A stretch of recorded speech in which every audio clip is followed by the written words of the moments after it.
കാണിക്കാൻ പോകുന്നത് summer snow എന്ന് പറഞ്ഞിട്ടുള്ള ഈ ഒരു ബഡഡ് റോസിനെ എങ്ങനെ ഞാൻ വേര് പിടിപ്പിച്ചു എന്നുള്ളതാണ്. അപ്പോൾ നമുക്ക് പൊതുവേ അറിയാം ബഡഡ് റോസുകളൊക്കെ വേര് പിടിപ്പിക്കാൻ വളരെ ബുദ്ധിമുട്ടുള്ളൊരു കാര്യമാണ്. അപ്പോൾ ഇത് ഞാൻ അങ്ങനെ വിചാരിച്ചിട്ട് ഇത് വേര് പിടിക്കണം വിചാരിച്ചിട്ട് ഇതാക്കിയിരുന്നല്ല. പ്രൂൺ ചെയ്തപ്പോൾ ഒരു ചട്ടിയിൽ പിന്നെ മണ്ണൊന്നും ഞാൻ നോക്കിയിട്ടില്ല, ജസ്റ്റ് ഒരു ചട്ടിയിൽ കുത്തിയിട്ടു. കുറച്ച് കഴിഞ്ഞപ്പോൾ നമ്മൾ വെറുതെ അതൊന്ന് മാറ്റി നോക്കിയപ്പം അതിനകത്ത് വേര് വന്നിട്ടുണ്ട്. അതാണ് ഈ ഒരു ചട്ടിയിലുള്ളത് കേട്ടോ. അപ്പോൾ ഇത് നമ്മുടെ മദർ പ്ലാന്റ് ആണ്. ആദ്യത്തെ നമ്മൾ 41 പൂക്കളിൽ ഞാൻ ഈ ഒരു മദർ പ്ലാന്റ് കാണിക്കുന്നത്. നിറയെ പൂക്കളായിട്ട് കൊലകൊലയായിട്ടാണ് ഈ ഒരു പൂ ഉണ്ടാവുക. ഈ പൂവിൻ്റെ ഒരു പ്രത്യേകത കാരണം കൂടിയാണ് ഞാനത് വെറുതെ ഒന്ന് ഇത് കുറയാണ്ടുണ്ടെങ്കിൽ എന്ത് രസമായിരുന്നു എന്നുള്ളത് അങ്ങനെ ഞാൻ ചെയ്തതായിരുന്നു. അപ്പോൾ ഇതിപ്പോൾ ഓൾറെഡി പ്രൂണൊക്കെ ചെയ്തിരിക്കുകയാണ്. ഇപ്പോൾ ഇതിലെ ഇലകളൊന്നുമില്ല. അപ്പം ഇതിൽ 2 തൈകൾ നമുക്കിതിൽ കാണാൻ പറ്റും. അപ്പം നിങ്ങൾക്ക് വേണ്ടിയിട്ട് ഞാൻ വീണ്ടും ഒരു ചെറിയ കഷ്ണം തണ്ട് ഇതൊന്ന് കട്ട് ചെയ്തിട്ട് കവറിൽ പിടിപ്പിച്ചിട്ടുണ്ട്. അപ്പം അതൊന്ന് കണ്ടു നോക്കാം. വളരെ ഈസി ആയിട്ട് നമുക്കിത് ചെയ്യാൻ പറ്റും കേട്ടോ. മറ്റുള്ള ബഡഡ് റോസുകൾ നമുക്കിങ്ങനെ ചെയ്യാൻ പറ്റുമെന്ന് അറിയില്ല. എല്ലാം ഒരു എക്സ്പെരിമെന്റ് തന്നെയല്ലേ, നമ്മളെല്ലാം പഠിക്കുകയാണ് ഫ്രം ദ ബിഗിനിങ് അല്ലേ. ആരും പെർഫെക്റ്റ് അല്ല. അപ്പം നമ്മൾ ഓരോന്നും നമ്മൾ ചെയ്ത് നോക്കാം. അപ്പോൾ ഇതാണ് നമ്മുടെ ആ ഒരു മദർ പ്ലാന്റിൻ്റെ ഫസ്റ്റത്തെ സ്റ്റേജസ്. അതായത് 1.5-2 വർഷത്തോളമായി ഈ ഒരു ചെടി എൻ്റെ കയ്യിൽ നിറയെ പൂക്കളുടെ നോൺ സ്റ്റോപ്പ് ആയിട്ട്. ഇപ്പോഴത്തെ ഒരു സ്റ്റേജ് എന്ന് പറയുകയാണെങ്കിൽ പ്രൂൺ ചെയ്യുന്നതിനെക്കാട്ടി മുമ്പുള്ളൊരു സ്റ്റേജാണ് ഇപ്പോൾ ഇത്.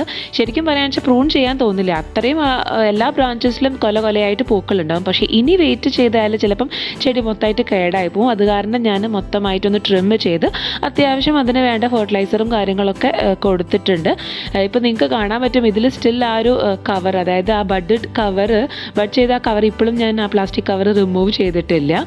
പുതിയ തളിർപ്പുകളൊക്കെ മെല്ലെ മെല്ലെ വന്ന് തുടങ്ങിയിട്ടുണ്ട്. പെട്ടെന്ന് തന്നെ ഈ ഒരു പ്ലാന്റ് ഗ്രോ ചെയ്തിട്ട് നന്നായിട്ട് നമുക്ക് ബ്ലൂംസ് കിട്ടും കേട്ടോ.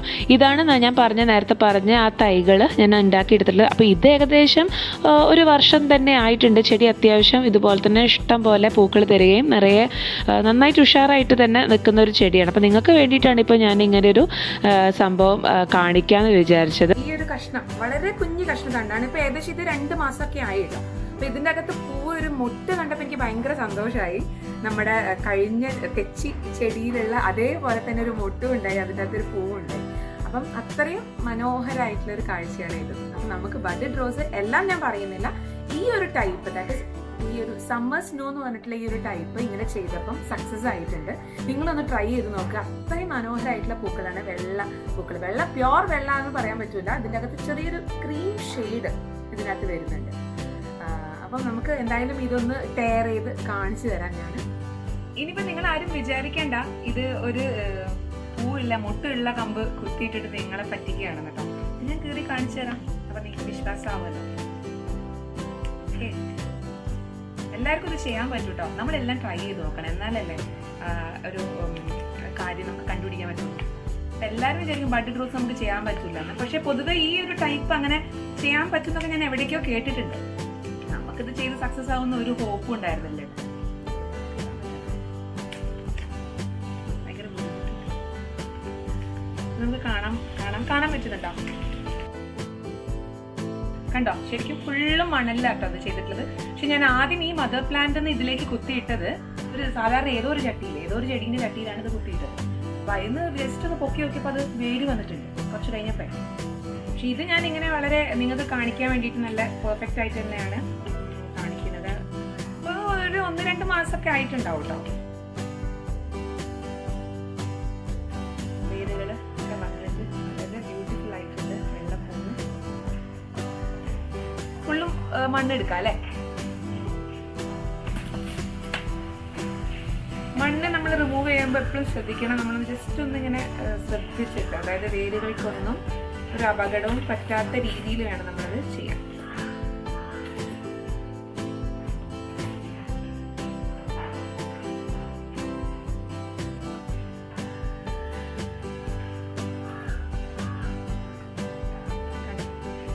ബ്യൂട്ടിഫുൾ ആയിട്ടുണ്ട് അല്ലേ.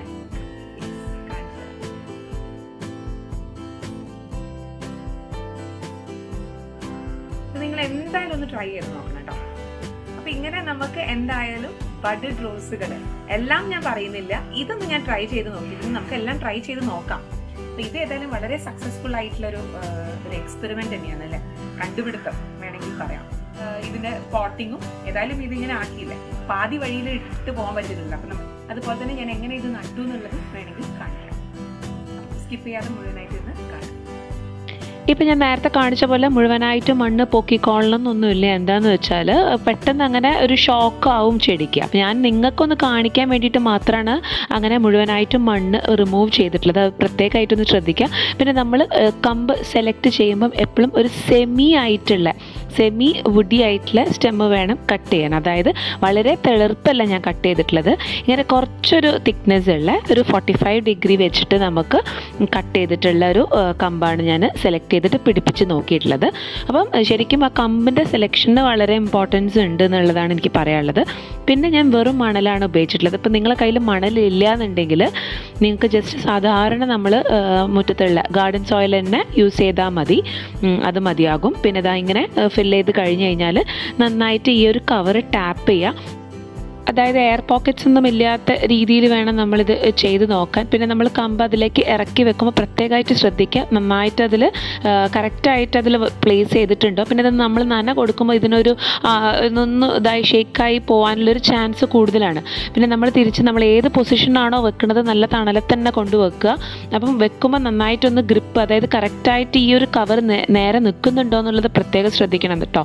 എന്താണെന്ന് വെച്ചാൽ ചിലപ്പോൾ വീണ് പോകാനുള്ളൊക്കെ ചാൻസ് ഉണ്ട്. അപ്പം ഇളക്കം കുടുങ്ങായി കഴിഞ്ഞാൽ ചിലപ്പം വേര് കിട്ടാനുള്ള ഇതുണ്ടാവില്ല. പിന്നെ വേനൽക്കാലത്തൊക്കെയാണ് നമ്മൾ വെക്കുന്നത് വെച്ചാൽ രാവിലെയും വൈകിട്ട് നിർബന്ധമായിട്ടും ഇത്തിരിയെങ്കിലും വെള്ളം നനച്ചു കൊടുക്കണം. അതായത് ഈർപ്പം അതിൽ എപ്പോഴും ഉണ്ടായിരിക്കണം. കണ്ടില്ലേ, ഇപ്പം മണൽ ഉപയോഗിച്ചത് കാരണം പെട്ടെന്ന് തന്നെ വെള്ളം വാർന്നു പോകുന്നുണ്ട്. ഇനി നമ്മൾ നേരത്തെ പിടിപ്പിച്ച് വെച്ച ആ ഒരു ചെടി ഇറക്കി വെക്കാൻ വേണ്ടിയിട്ട് നല്ലൊരു റിച്ച് ആയിട്ടുള്ളൊരു പോട്ടിംഗ് മിക്സ് തന്നെ തയ്യാറാക്കുക. ഇതിന് ഞാൻ യൂസ് ചെയ്തിട്ടുള്ളത് സാധാരണ ഗാർഡൻ സോയിൽ, മണൽ, ചകിരിച്ചോറ്, അതുപോലെ തന്നെ ചാണകം, എല്ലുപൊടി, ഇതൊക്കെ കൂടെ നല്ലൊരു മിക്സ്ചറായിട്ട് തന്നെ ചെയ്തിട്ടുണ്ട്. അപ്പോൾ ഇതിൻ്റെ ഡീറ്റെയിൽ വീഡിയോ ഞാൻ ഓൾറെഡി പോസ്റ്റ് ചെയ്തിട്ടുണ്ട്, നല്ലൊരു പോട്ടിംഗ് മിക്സിൻ്റെ. അപ്പോൾ അതിൻ്റെ ലിങ്ക് ഞാൻ ഡിസ്ക്രിപ്ഷൻ ബോക്സിൽ കൊടുക്കുക. സംശയമുള്ളവർ അതൊന്ന് നോക്കുക. വീണ്ടും ലാഗ് ചെയ്യിപ്പിക്കേണ്ടെന്ന് വിചാരിച്ചിട്ട് വീഡിയോ കുറച്ചുകൂടി ലെങ്തി ആയി പോകും, അത് കാരണമാണ്. അപ്പോൾ എന്തായാലും അതൊന്ന് നോക്കുക. നന്നായിട്ട് ഇങ്ങനെ നല്ലൊരു പോട്ടിംഗ് മിക്സിൽ പ്ലേസ് ചെയ്യുക. നന കൊടുത്തതിന് ശേഷം ഒരാഴ്ച സാധാരണ തണലത്ത് വെക്കുക. എന്താ വെച്ചാൽ ചെടി ഒന്ന് വേര് വന്നിട്ടുണ്ടെങ്കിൽ കൂടിയിട്ട് പെട്ടെന്നൊരു ഷോക്ക് വന്നതാണ് പെട്ടെന്ന് മാറ്റിയപ്പോഴേ. അപ്പോൾ അത് കാരണം ഒന്ന് സെറ്റായി കഴിഞ്ഞതിന് ശേഷം മാത്രം വെയിലത്തേക്ക് വെക്കുക. അപ്പോൾ വേറൊരു കാര്യം എനിക്ക് പറയാനുള്ളത്, ബിഗിനേഴ്സിനൊക്കെ ഒരുപാട് പ്രാവശ്യം നമ്മൾ ട്രൈ ചെയ്ത് നോക്കിയാൽ നമുക്ക് എന്തെങ്കിലും ഒന്ന് സക്സസ് ആവുള്ളൂ. അപ്പോൾ കീപ്പ് ഓൺ ട്രൈയിങ്, അതാണ് എനിക്ക് പറയാനുള്ളത്. അപ്പോൾ നിങ്ങൾക്ക് എൻ്റെ ഒരു വീഡിയോ ഇഷ്ടപ്പെടുകയാണെങ്കിൽ തീർച്ചയായിട്ടും ലൈക്ക് ചെയ്യാനും ഷെയർ ചെയ്യാനും സബ്സ്ക്രൈബ് ചെയ്യാനും മറക്കരുത്. അടുത്ത നല്ലൊരു വീഡിയോ ആയിട്ട് വരുന്നവരെ ബൈ ആൻഡ് ടേക്ക് കെയർ.